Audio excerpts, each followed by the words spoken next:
सुरची सुनो, अगर तुम चाहते हो कि हम इन महलों में जाएं तो तुम्हें एक काम करना पड़ेगा, पहले उस स्त्री को घर से निकाल करके बाहर लेकर गया। आज रानी को बुलाया और जैसे ही रानी सुनीति आई और सुनीति ने जैसे ही देखा तो कहने लगी,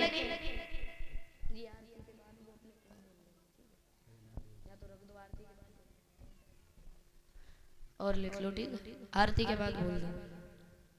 इधर कहने लगी रानी सुनीति, क्या बात है, अंदर महलों में क्यों नहीं जा रही हो? और जैसे ही कहा तो मेरे भैया आज कहने लगी, सुरची सुनो, तुम जितनी भोली लगती हो ना वैसी हो नहीं। क्यों? अरे हमें तो सौत के नाम से बहुत बड़ी घृणा है, तो भला हम उसके साथ में रह कैसे सकते हैं? और जैसे ही कहा मेरे भैया आज कहने लगी, रानी एक बात बताओ,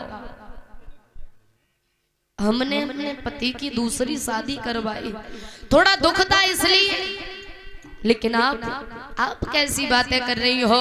आज से इन महलों की तुम रानी हो और हम दासी हैं। जैसे ही कहा आगे बढ़ करके पैरों को पकड़ लिया, लेकिन उस निर्दयी सुरची ने महारानी सुनीति की पीठ पर एक लात मारी और धक्का मार के दूर हटा दिया।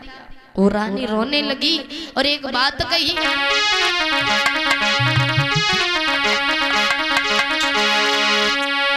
कि मेरी पीठी में मारी लात और सखीरी मोई बाकी लाज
रोती रही, लेकिन उस निर्दयी सुरची ने रानी से एक बात तक नहीं कही, सीधी बात कह दी, चली जाए यहाँ से, जिस घर में तू रहेगी उस घर में मैं बिल्कुल नहीं रहूंगी। और जैसे ही कहा तो आज वो रानी रोने लगी और एक बात कही है बहन,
रोने लगी है रानी सुनीति। बोली बहन ऐसे ना कहो, आप अगर इन महलों में नहीं जाओगी तो मैं रो रो करके मर जाऊंगी, लेकिन अंदर महलों में नहीं जाऊंगी।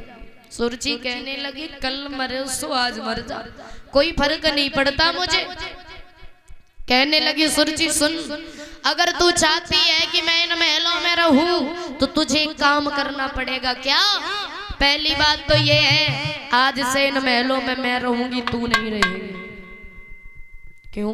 क्योंकि हमें सौत के नाम से बहुत बड़ी घृणा है, तो भला मैं तेरे साथ रह कैसे सकती हूँ। और 101 रुपए शैतान सिंह एडवोकेट जी की तरफ से आए हैं, जो सैसवन के रहने वाले हैं। कामना करेंगे भगवान को नहीं आप भी ऐसी के जीवन में सुख शांति बनाए रखें, यही कामना और आकांक्षा है गोविंद भगवान से। इधर कहने लगी महारानी सुनीति, सुनो बहन, आज से इन महलों में तुम रहना, लेकिन हम नहीं रहेंगे। और कोई बात? हाँ और बात और है, सुनो, आज से हम रानी हैं और तुम दासी हो। और सुनो, तुम्हें एक सेर जौ दिए जाएंगे, उन्हें पीसना, उनकी रोटी बनाना और नमक के साथ में खाना। और सुनो, कभी भूल करके हमारी तरफ और हमारे महाराज की तरफ आंख उठा करके मत देखना। अगर तुम्हें ये मंजूर हो तो हम रह सकते, अन्यथा हम तो चले पिताजी के घर पर। वो रानी कहने लगी हाँ बहन हमें मंजूर है, लेकिन तुम हमें छोड़ करके न जाओ। तो आज सुरची ने आते ही आते रानी को घर से बेघर कर दिया। धीरे धीरे समय बीतता चला गया।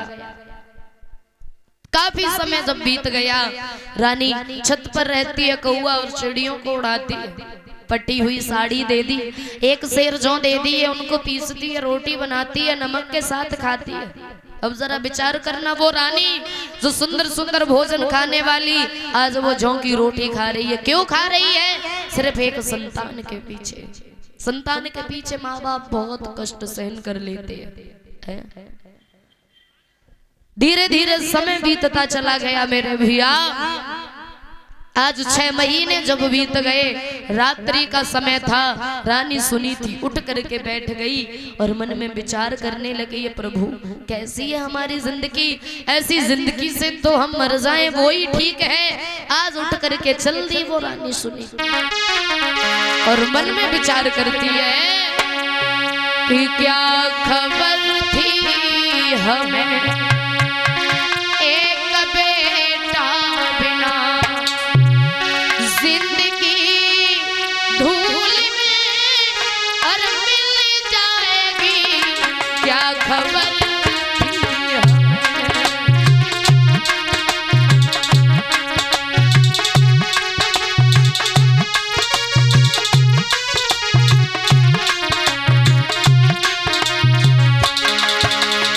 रो रही है, पहला दुख मेरी गोदी सुनी रही, दूसरा दुख पिया की बाह छूट गई,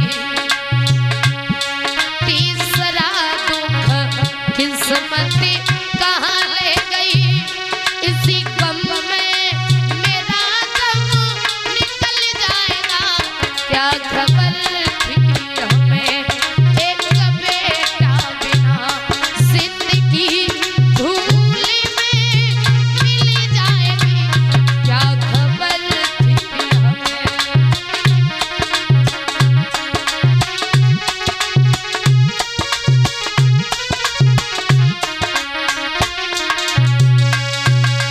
रोती हुई जा रही है वो रानी मरने के लिए और कहती हुई जा रही है, एक दिन वो था जब हम बिना पति के आगे आगे महलों से कदम बाहर नहीं रखते थे, लेकिन आज हम जंगल में मरने के लिए जा रहे हैं, माफ कर देना हमें।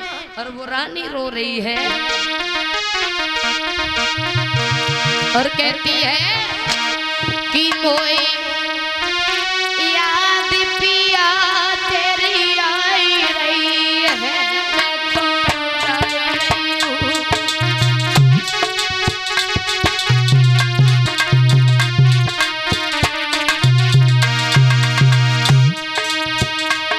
मोई याद पिया तेरी आई रही है, मैं तो जा रही हूँ। मोई याद पिया तेरी आई रही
रानी आगे बढ़ करके जैसे ही गई, जा करके जैसे ही पहुंची जंगल में, पानी से भरा हुआ जब कुआं देखा और जैसे ही आगे बढ़ी उस कुआं में कूदने के लिए कदम बढ़ाया, तब तक देव ऋषि नारद जी आ गए और बोले बेटी ठहर जाओ, क्या कर रही हो, मर रही हो, पागल हो क्या?